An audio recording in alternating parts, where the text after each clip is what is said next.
Cops of Reddit, what is the most "what the happened here" moment you've experienced? A friend of mine is a cop in the UK and his story is more WTF as he saw it unfold, but missed how it all started. It was his first week out on patrol and he was assigned to an experienced partner. They respond to a burglary in progress and are told that a nearby dog unit was on the scene already. When they arrive at the property, they hear a commotion outside that's clearly between an officer and a suspect, and they open the garden gate to assist the dog unit. What they then witness is a suspect face down on the grass, an officer stamping on the suspect's back whilst holding his arm up near her hip and shouting "stop resisting," and the police dog absolutely going to town on this guy's buttocks with his teeth. The suspect is, unsurprisingly, struggling and resisting and then ends up kicking the dog. The dog then latches onto the guy's leg, starts ferociously tugging, pulls it off and then runs towards the new cops on the scene with it. It turns out that was a false leg which no one except the suspect knew at the time, and my buddy the cop said he just froze whilst trying to figure out how the hell he calls this in and whether or not he should retrieve the man's leg from the police dog. I found 3 kids one day running next to a busy highway. The oldest was 5. We finally got them identified and figured out they lived about a mile away. We got there. They were in the care of their adult 20-ish sister while their parents were on vacation for 2 weeks. The sister decided she'd rather pop Xanax and smoke weed than deal with the kids, so she locked them in their bedroom for about 10 days, occasionally sliding food and water past the door. There were piss stains on the baseboards in the bedroom from where the kids had decided their bathroom should be. Finally the 5-year-old had enough and figured out how to unlock the bedroom window and make a break for it. That's nowhere near the darkest stuff I've seen. We don't like to talk about it.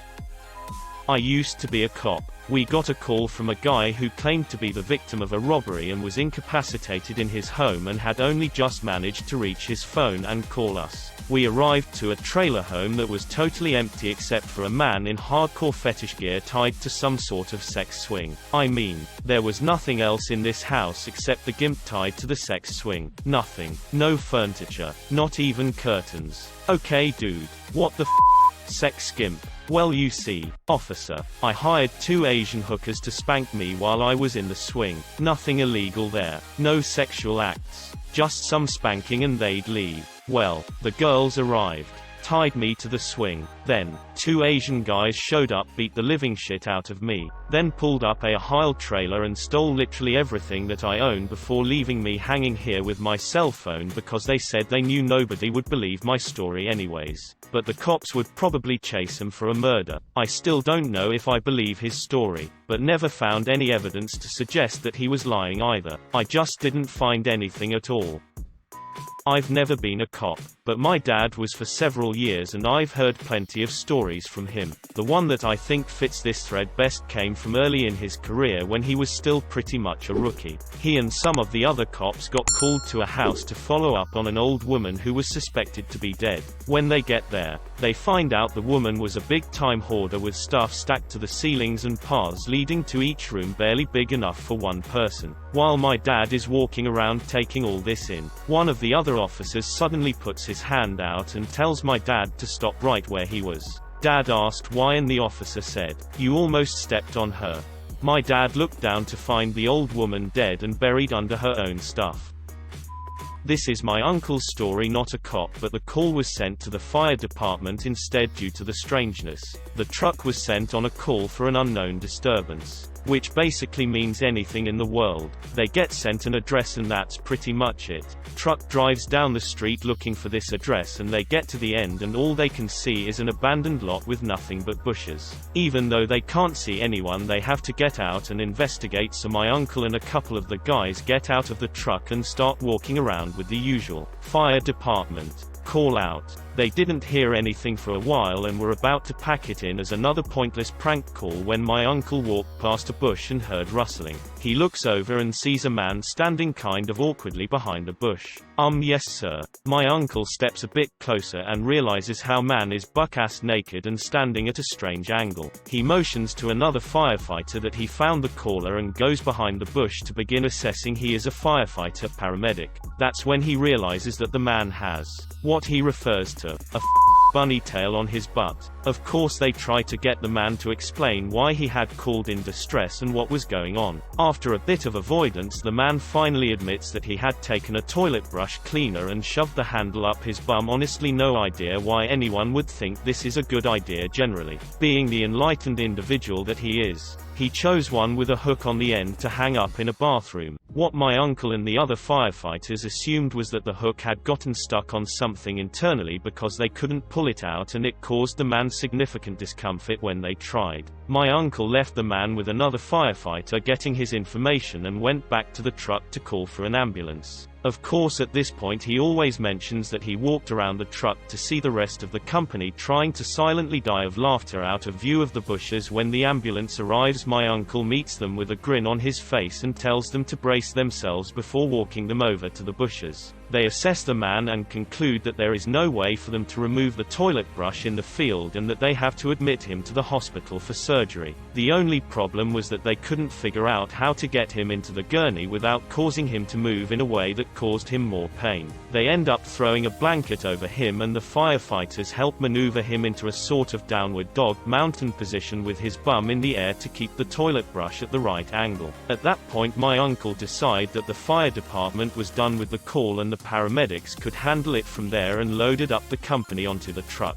As they began to drive away, he says they were loading this guy into the rig as we drove off, and the last I saw of him was that blanket falling off and that damn bunny tail of his sticking straight up in the air. The brush was removed surgically due to the hook getting stuck on something internally and causing the man to have some serious health complications.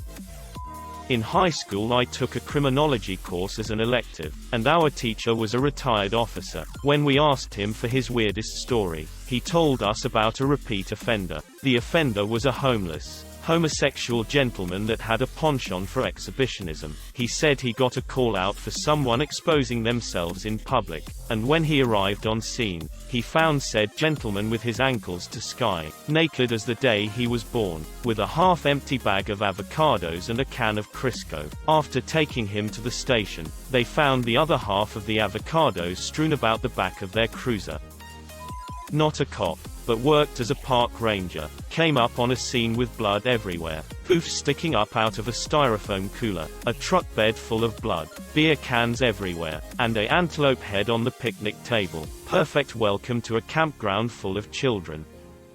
This one happened to my friend. First day on the job. He's driving with his partner. Normally we don't have partners, but for the first 6 months when you start you are paired up. Also, we have community volunteers which are like unarmed but trained individuals who assist the peace officer. So 3 people total. He's driving down a highway when he sees a man on the side of the road near an entrance to an access road for a cottage. The man is naked and covered in blood and pointing down the access road, trying to get their attention. Turn on lights and go down road. The man is signaling them, and when they pull over he just leaps into a woods and starts running alongside the road. They follow. They get to a cottage and the door is open. They turn to look at the naked man and he's gone. Vanished into the woods. There is also visibly blood all over the door and deck. Supervisor gets out. Goes into the trunk.